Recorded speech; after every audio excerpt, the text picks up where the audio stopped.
I'm joined now by Larissa Kennedy, the president of the National Union of Students, who presumably, good evening to you, by the way. Good evening. I know you've had a tough journey from Croydon. every journey from Croydon stuff, right? Look, I have to say that joke with Susanna Reid. You went to the same school as Susanna Reid. I did indeed. Okay, well, I'll take that as a warning, a trigger warning. Look, this report to me was incredibly damaging. You're representing the National Union of Students. What's going on at our universities? Why have you all become the enemy of free speech? Why do you all get triggered by everything? Why have you all become such snowflakes? Interesting that you want to position students as enemies of free speech when it's the very opposite. In fact, this report shows that so many students are welcoming the idea of a free speech champion, but also are welcoming the idea that we can hold multiple truths, that yes, we have to uphold freedom of speech, but we also need to put in place protections to make sure that our campuses are a safe space for the evolving people. What does that mean? And if you want to ask what that means, it means that when you've got someone who has views that are obviously going to spark outrage, that you give a heads up to the people coming. These are common sense kind of things. I think that's so ridiculous. This whole trigger warning, this was reserved for serious cases. Now it's like something is going to be said that may upset you, you get a trigger warning. This person is going to express ideas you disagree with, here's a trigger warning. It's such a slippery slope, right? Then it goes to, okay, now you're causing violence with your speech. Then it becomes, if you're causing violence with your speech, you need to be held accountable. So who's holding people accountable?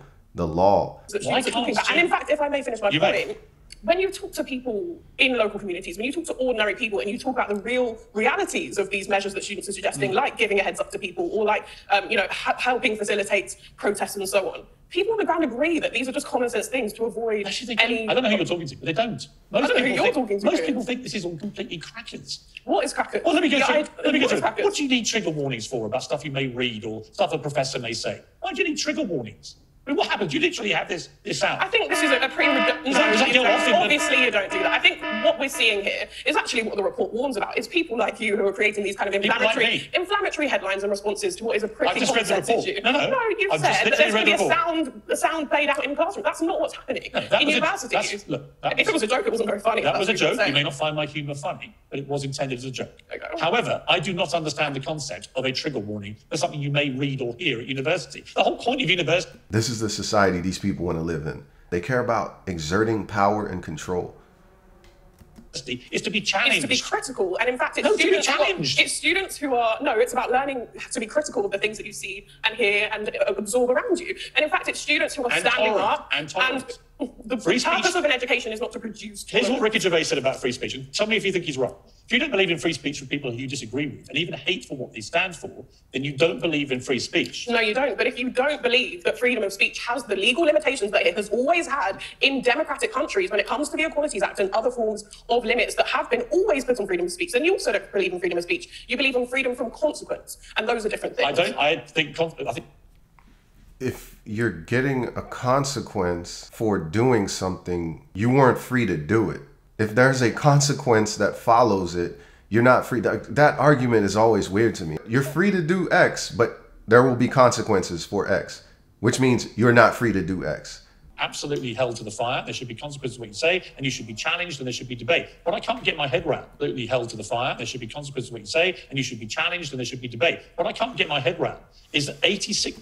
I think you should be absolutely held to the fire. There should be consequences to what you say, and you should be challenged, and there should be debate. What I can't get my head around is that 86% of students now want trigger warnings on course content, which might upset students. All we're really saying here is that it's going to note what's in the course. That's called a bibliography. What would you find too painful? Bibliography? What would you find? Are you against bibliography? What would you find? Are you against? Let me ask you. Let me ask you.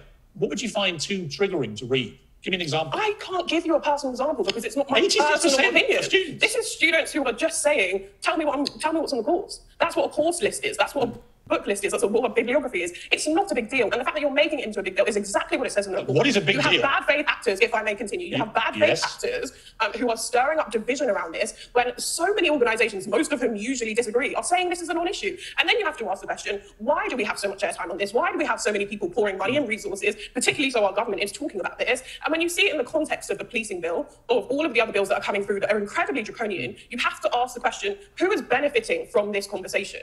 Because it's not students. Because students are welcoming freedom of speech, and that's exactly what this report says. It said they welcome it actually says the complete opposite. It says that if you read it that way, of course it does. The Daily Mail's report. It was literally, actually I read it in the Times. There was the exact same survey done 6 years ago, same questions, and they published the results. It shows a massive increase in the number of students who want to censor It's not free censorship. speech. It's about holding multiple truths. And they're saying, oh, it's because we want transparency. We want to know the course outline. But at the same time, it's like, no, you want to use it to silence and exert power. That's what it is.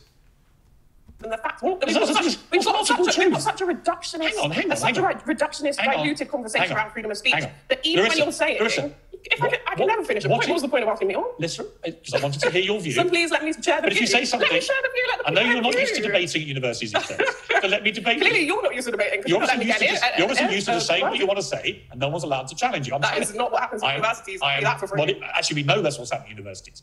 When was the last time you went to university, Piers? When was the last time you were a student? I was a student when I was 19. Oh, how old are you? That was a long time ago. That's a long time ago. You're being ageist. Can I say that? You're being ageist. No, I'm just saying. Wow. That's a fact. It was a long time ago. Triggered. Can you not? No, can you not? You're the snowflake here. Can you not be ageist? You're the snowflake here. Can you not be ageist? All I'm saying is, how can you know what's going on at university? I'm just reading this report. You're reading a report that says that students welcome the freedom of speech. Which is the higher education policy that says that students want to make sure that, yes, there is freedom of speech, but also that we're enabling support for students who... Can I ask you a question? Can I ask you a question without you getting offended? I'm not offended. Right, you can offend me if you're trying. Okay, great. Great. Go ahead. I love that. I'm not living in this country. I don't want to offend you. I want to give you my honest opinion. You give me yours. What is multiple truths? Because last time I checked, there's only one truth. Facts are facts. That's it. That's not a very good philosophical outlook. Maybe you should go to uni. Maybe you should go to uni. It's called but anyway, there's only one to truth. Answer your question, do you agree there's only one truth? To answer your question, what does it mean?